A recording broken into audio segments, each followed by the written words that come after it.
So, agriculture in Safaitic inscriptions. Isn't this a bit weird? I mean, we have been telling students for years now about the nomadic Safaitic tribes. They live in the desert, they keep moving, transhumans, because they keep looking for water and herbs for their animals. So how come we are talking now about agriculture? Is agriculture possible? By the presentation of our colleague Dr. Munira today, she gave great demonstration of the basalt harvest. Hundreds and hundreds of kilometers probably of black stones. This is in Ghat. This picture was taken in 1991 by Yarmouk University team. So this is the Black Desert, this is the Harra. Where do you expect to find agriculture? But yet, everything has an exception. In the desert, you find this. You find the landscape that Dr. Munira showed, but you have also something like this.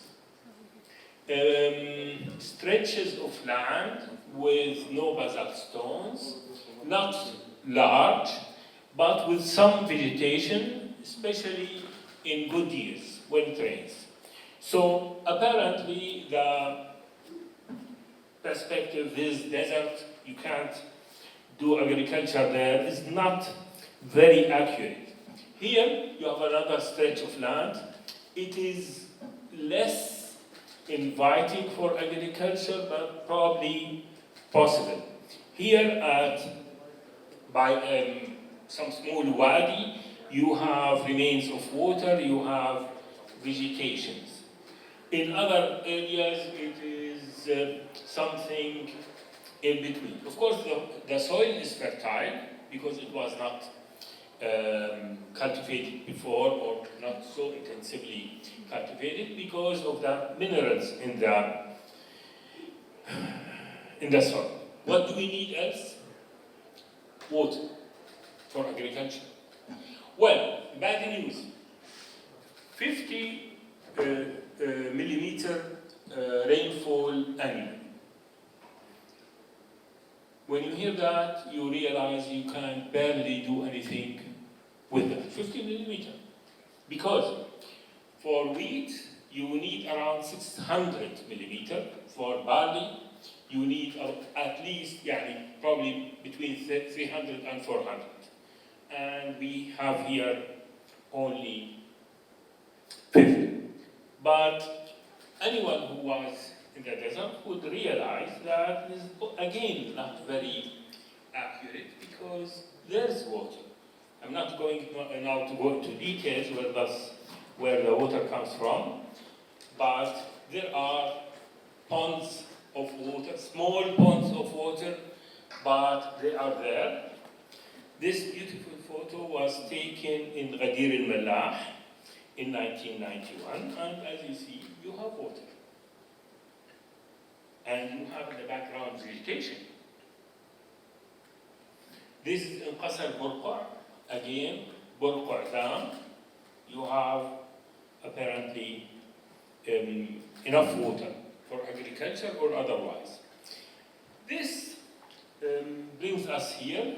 This photo was taken in 2006 at the outer side of the desert, cultivated land. The land does not look so fertile, but apparently it is possible. 1991, again in Ghadir al-Mallah, this photo was taken. It's not only the sheep in the background, but in the foreground, this is cultivated land. Someone was practicing agriculture here 30 years ago. So it is possible. It is not easy, it is not inviting, it is risky, but it is possible. Now, all of this is modern. What about Safaitic inscriptions? As you know, Safaitic inscriptions are not very informative. They mainly consist of genealogy by someone, son of someone, grandson of someone, and he did this and that. Yet, this guy tells about himself, about his ancestors, and then uses the verb wa, za, ra, a. Wazara. Wazara. So, in Arabic, you would translate zara'a as to plant, as in trees.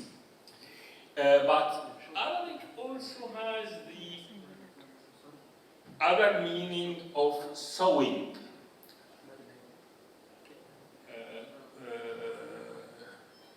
As by wheat, for example. This meaning is actually the main meaning of the verb in Northwest Semitic languages, as in Hebrew, for example. Even the offspring of a man would be described as zera or so. So zera, apparently, you can translate that here as to plants in the sense of trees, but I would recommend with regard to the landscape to speak of sowing. And mind you here, this is important, we know from anthropological studies, from ethnographic studies, that in Jordan and Palestine, in September and October, before the rainfall, you can sow seed even without plowing. You just throw the seed over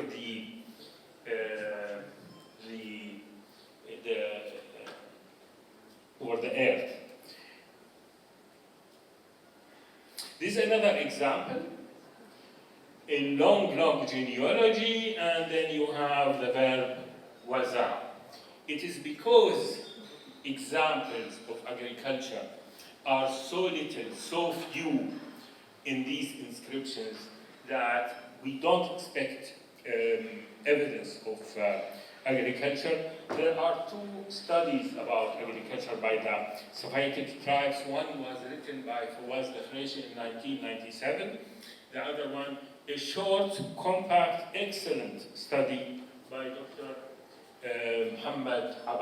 He basically put up all known evidence about agriculture until that date. Nothing significant happened since.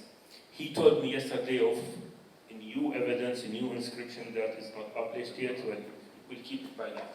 So as you see, the verb zara'a doesn't care whether it means to plant or to sow, and we sow. There is water, there is land that you can cultivate. The, in a way, sensational piece of evidence is some drawings that demonstrate the cultivation of land. Here we see two animals, probably oxen, and a person, I would tip a man, a male, and you see here the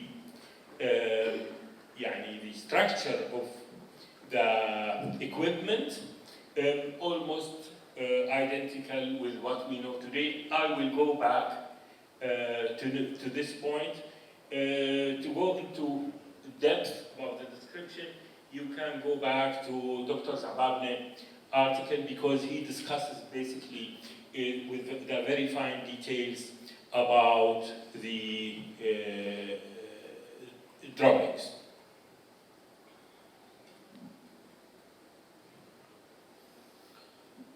Yes, this is another example published by Dr. Fawaz Al-Khreshi. Here it is said clearly that the talk here is about 2 oxen, using the word Thor. Of course, the word Thor is known in Safaitic, but not to describe a domestic animal, but rather the wild ox. But again, the structure is the same. Of course, what I said before about the person depicted being a man, this probably depending on modern practices where women are, where women participate in almost every aspect of agriculture, but not plowing. Women are not allowed to plow. Yes, this example, very nice example, here the drawing by Dr. Ababne. This was found in الرائعة, 2 oxen and, or as Muhammad says, actually an ox and a cow. Is it? Ox and a cow. And this is interesting because usually you wouldn't risk invest. A cow delivers babies, delivers milk, should rest, should not go through this tiresome work. But if you don't have 2 oxen, apparently, I'll get back to this, you use an ox and a cow. Just in case you think Muhammad made up this example, no, this inscription exists in Ra'ile. I can prove that to you.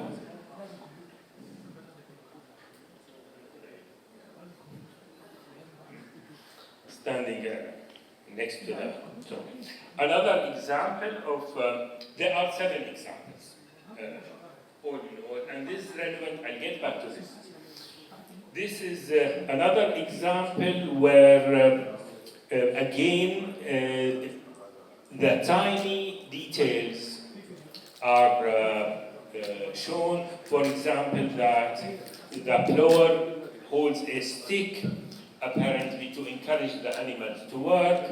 Muhammad questions whether the depicted animals are oxen or not, or are they identical or not in this case, because in certain cases, this is an example, it seems that even wild oxen, oryxes, were used for plowing.